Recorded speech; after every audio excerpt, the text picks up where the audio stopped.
नमस्कार, वंदे मातरम। दोस्तों, स्वागत है आप सबका सैनिक पाठशाला में। आज के इस वीडियो में दो महत्वपूर्ण जानकारियों को लेकर आया हूं दोस्तों, जो हम सब से जुड़ी हुई है।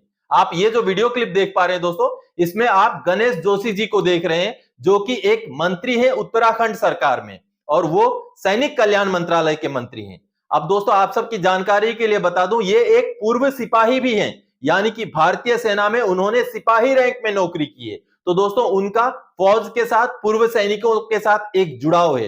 तो पिछले दिनों जब देहरादून में एक सीएसडी से जुड़ी हुई बड़ी घटना हुई थी, जिसमें पूर्व सैनिकों के खिलाफ एफआईआर तक दर्ज करा दिया गया था, और पूर्व सैनिक रोष में आकर के जब उन्होंने धरना प्रदर्शन किया, इस घटना का जब विरोध प्रदर्शन किया और गणेश जोशी जी के पास पहुंचे, तो गणेश जोशी जी ने इस मैटर के ऊपर स्टेशन कमांडर से बात किया। स्टेशन कमांडर से बात करने के बाद उन्होंने हिदायत दी कि उस मुद्दे को ज्यादा बढ़ने ना दिया जाए, इस मुद्दे को अपने लेवल में ही स्टेशन कमांडर जो है सॉर्ट आउट कर ले, और पूर्व सैनिकों के जो मांगे हैं उसको मानी जाए। इस तरीके से जब गणेश जोशी जी ने स्टेशन कमांडर से बात की, तो सोशल मीडिया में कई सारे लोगों को तकलीफ हो रही थी कि गणेश जोशी जी ने प्रोटोकॉल को तोड़ा है। उन्होंने एक मंत्री, स्टेट के मिनिस्टर होने के नाते जो स्टेशन कमांडर से बात किया था, वो एक प्रोटोकॉल को तोड़ना था। लेकिन दोस्तों, उसका विरोध उस समय में मैंने भी किया था कि एक मंत्री जी जो कि सैनिक कल्याण मंत्रालय के मंत्री हैं, वो अगर पूर्व सैनिकों के कल्याण के लिए, पूर्व सैनिकों की भलाई के लिए, फौज की बदनामी को रोकने के लिए अगर स्टेशन कमांडर से बात करके कुछ हिदायत दे, तो वो कहीं ना कहीं एक पॉजिटिव स्टेप है। उसमें कोई भी प्रोटोकॉल को तोड़ना नहीं होता है। लेकिन ट्विटर में और सोशल मीडिया में ये बातें चली थी कि उन्होंने प्रोटोकॉल को तोड़ा है। अब दोस्तों, आपको अब दूसरी जो क्लिप देख पा रहे हैं, अब इस क्लिप में आप लेफ्टिनेंट जनरल एन.एस. राजा सुब्रमणी को देख पा रहे हैं, जिनको मैंने 2 दिन पहले ही उनका एक और वीडियो डाला था, जिसमें उन्होंने पूर्व सैनिकों की समस्याओं को समाधान करने के लिए, ओआरओपी की विसंगतियों तक को दूर करने के लिए पूर्व सैनिकों को आश्वासन दिया था।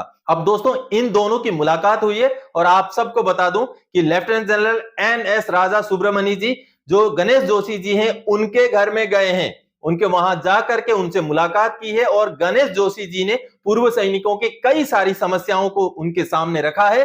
और लेफ्टिनेंट जनरल एन.एस. राजा सुब्रमणी जी, जो कि जीओसी इनसी सेंट्रल कमांड है, उन्होंने भरोसा दिया है कि पूर्व सैनिकों की उन समस्याओं को वो सुनवाई करेंगे, उनको समाधान करने के लिए हर मुमकिन प्रयास करेंगे। और साथ ही साथ एक कैंटीन की सुविधा जो कि दोईवाला में करने के लिए भी माननीय मंत्री जी ने जो लेफ्टिनेंट जनरल साहब को बताया है, और उन्होंने भरोसा दिया है कि जल्द से जल्द इस विषय के ऊपर कार्रवाई की जाएगी। अब मेरा उन लोगों से सवाल है जो प्रोटोकॉल को तोड़ना बोलते थे जब मंत्री साहब ने स्टेशन कमांडर से बात की थी, अब ये प्रोटोकॉल किसने तोड़ा? जब एक लेफ्टिनेंट जनरल साहब मंत्री जी के घर में गए और पूर्व सैनिकों के बारे में बात की, या सैनिक से जुड़ी हुई बातें की, या लोगों का, पूर्व सैनिकों का कैसे वेलफेयर किया जा सकता है, उसके बारे में जब बात की, तो इसमें अब प्रोटोकॉल किसने तोड़ा? क्योंकि वो तो आज भी राज्य के ही मंत्री है, और लेफ्टिनेंट जनरल साहब जो है एक कमांड के जो है जीओसी इनसी है। तो उनका मिलाप होना, क्या यह भी प्रोटोकॉल का तोड़ना है? और अगर प्रोटोकॉल का तोड़ना है, तो यहां किसने प्रोटोकॉल को तोड़ा? माननीय मंत्री जी ने तोड़ा, या माननीय जीओसी इनसी साहब ने तोड़ा?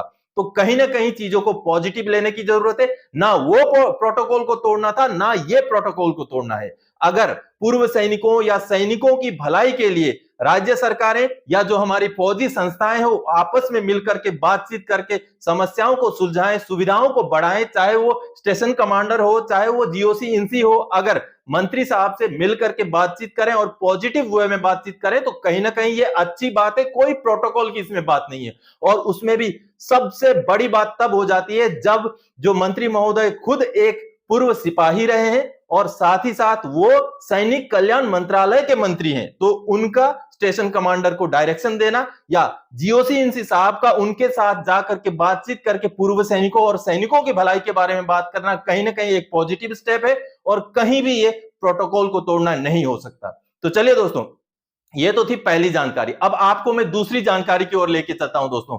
एफबीए यानी कि फेडरेशन ऑफ वेटरन्स एसोसिएशन, जिसका गठन 9 अप्रैल 2023 को हुआ था, और आप सबको पता है दोस्तों कि जंतर मंतर में जो धरना प्रदर्शन 20 फरवरी 2023 से चल रहा है, उसकी अगुवाई अभी एफबीए ही कर रही है। तो एफबीए की तरफ से बहुत बड़ी एक अच्छी पॉजिटिव स्टेप लिया गया है कि माननीय प्रेसिडेंट महोदय, माननीय प्रधानमंत्री महोदय, माननीय रक्षा मंत्री जी, डिफेंस सेक्रेटरी जी और सेक्रेटरी DESW को एक पत्र लिखा गया है। दोस्तों, आप जो पत्र देख पा रहे हैं, इस पत्र में उन मांगों के बारे में जिक्र किया गया है जो फेडरेशन ऑफ वेटरन्स एसोसिएशन की तरफ से 3 अप्रैल 2023 को जिला अधिकारियों द्वारा, 30 अप्रैल 2023 को सांसदों द्वारा और 30 मई 2023 को तहसीलदार और SDM द्वारा ज्ञापन सौंपे गए हैं। उसमें जो मांगे हैं, उन मांगों को लेकर के अभी सरकार के साथ बातचीत का रास्ता क्लियर करने के लिए यह कदम उठाया गया है, जो कि बहुत ही पॉजिटिव